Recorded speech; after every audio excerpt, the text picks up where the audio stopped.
நமச்சிவாய வாழ்க. நாதந்தாள் வாழ்க. இமைப்பொழுதும் என் நெஞ்சில் நீங்காதான் தாழ் வாழ்க. வாழ்க வளமுடன். அனைவருக்கும் இனிய வணக்கங்கள். சூரியன் மகரம் ராசியில் சஞ்சரிப்பது தை மாதம் என்று அழைக்கப்படுகிறது. இதனை மகர மாதம் என்றும் அழைப்பார்கள்.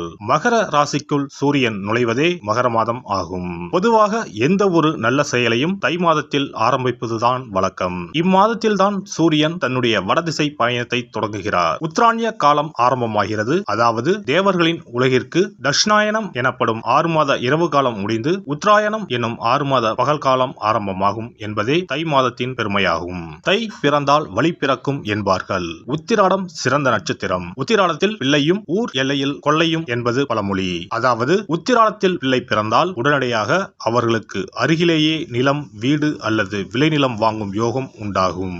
எனவே உத்திராடத்தின் ராசியான மகரத்தில் சூரியன் நுழைவது வெகு சிறப்பான ஒன்றாகும்.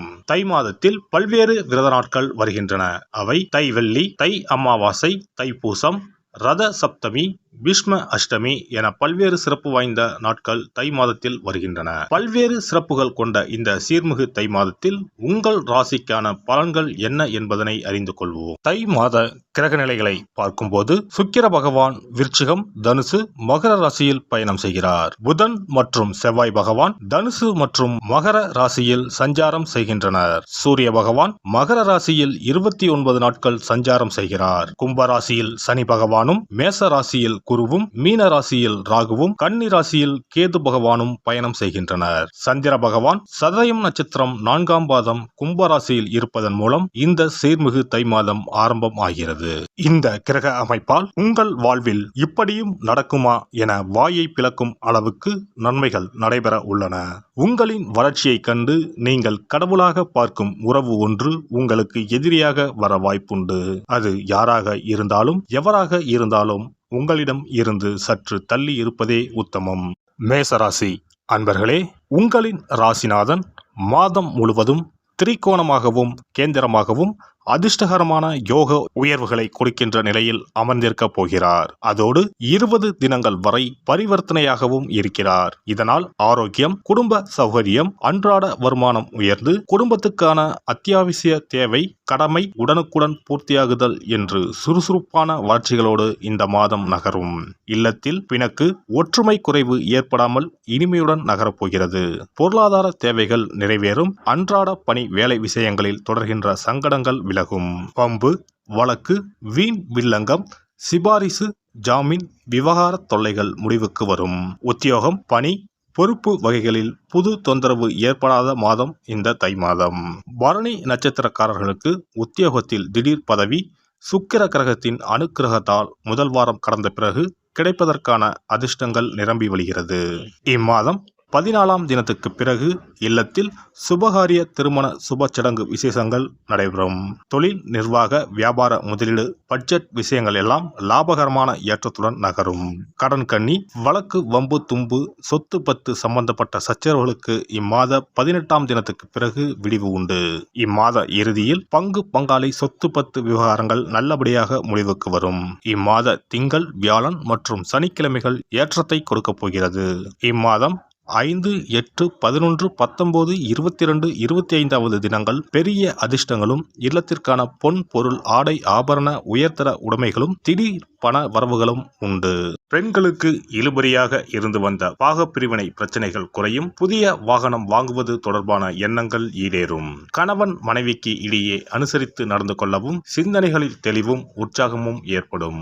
ஆடம்பர பொருட்கள் தொடர்பான விரயங்கள் உண்டாகும். எதையும் சமாளிக்கும் மனப்பக்குவத்தினை வளர்த்துக் கொள்வதற்கான வாய்ப்புகள் ஏற்படும். குழந்தைகளுக்கு சுபகாரியம் தொடர்பான முயற்சிகள் கைகூடும். வியாபாரம் நிமித்தமான சிந்தனைகள் அதிகரிக்கும். மாணவர்களுக்கு கல்வியில் இருந்த ஆர்வமின்மை குறையும். தொழில்நுட்ப பொருட்கள் மீதான ஆர்வமும் அதை வாங்குவதற்கான வாய்ப்பும் ஏற்படும். அரசு தொடர்பாக எதிர்பார்த்த சில உதவிகள் சாதகமாக அமையும். பணிபுரிவோர்கள் புதிய வேலை நிமித்தமான முயற்சிகளில் இருந்து வந்த தாமதங்கள் விலகும். எதிர்பார்த்திருந்த பணி உயர்வுகள் சாதகமாக அமையும். எதிர்பாலின மக்களிடம் கவனமாக இருக்கவும். வயதிலும் அனுபவத்திலும் குறைவாக இருப்பவர்களிடம் சூழ்நிலைக்கு ஏற்ப விட்டு கொடுத்து செல்வது உங்கள் மீது நன்மதிப்பை ஏற்படுத்தும்.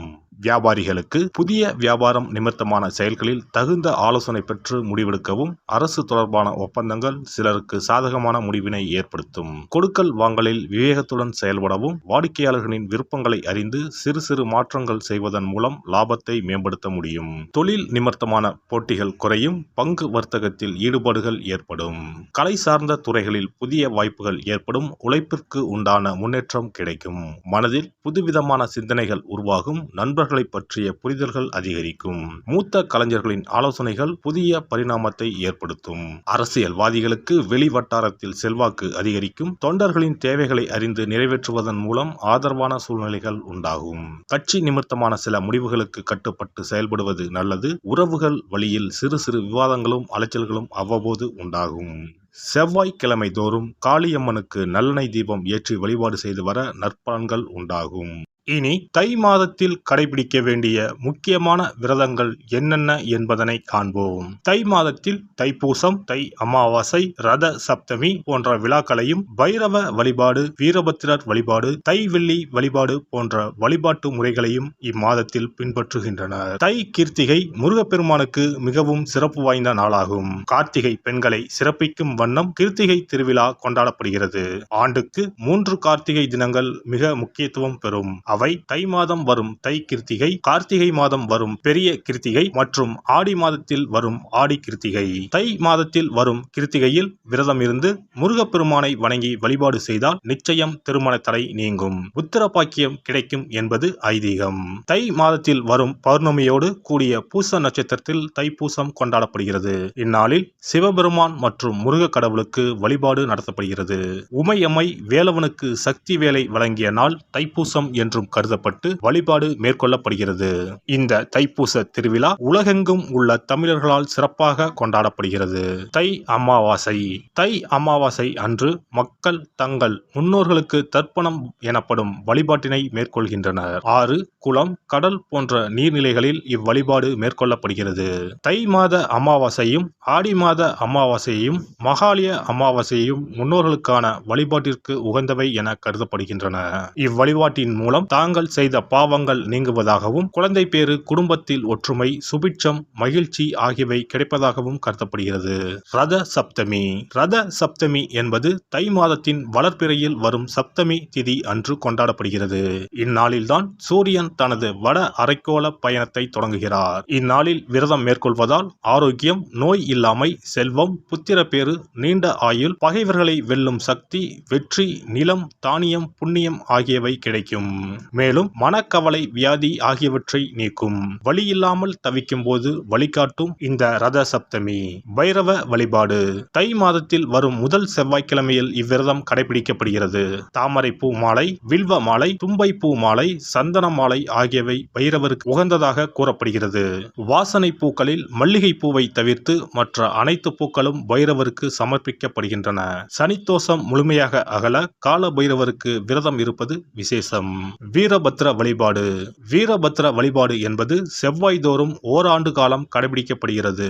ஓராண்டு வழிபட முடியாதவர்கள் தை மாத செவ்வாய்க்கிழமையில் மட்டுமாவது இந்த வழிபாட்டினை கடைபிடிக்கலாம். இவ்வழிபாட்டை மேற்கொள்வதால் நீங்காத தடையும் நீங்கும், தீராத பகையும் தீரும், நவ கிரக பாதிப்புகளில் இருந்து நம்மை காக்கும். தை வெள்ளி வழிபாடு. உத்தராயண காலத்தின் ஆரம்ப மாதமான தையில் வரும் வெள்ளிக்கிழமையில் அம்மன் வழிபாடு மேற்கொள்ளப்படுகிறது. அன்றைய தினங்களில் அபிராமி அந்தாதி, சௌந்தரிய லகரி உள்ளிட்ட அம்மன் குறித்த பாடல்களை பாடி வழிபாடு மேற்கொள்ளப்படுகிறது. தை மாதத்தில் வரும் திருவிழாக்களை கொண்டாடி வழிபாட்டு முறைகளை பின்பற்றி இறையருள் கிடைக்கப்பெற்று வளமான வாழ்வு வாழ்வோம். எல்லாம் வல்ல இறையருளால் நீங்களும் உங்கள் அன்பு குடும்பமும் உடல் நலம், நீலாயுள், நிறை செல்வம், உயர் புகழ், மெய்ஞானம் ஓங்கி வாழ்க வளமுடன்.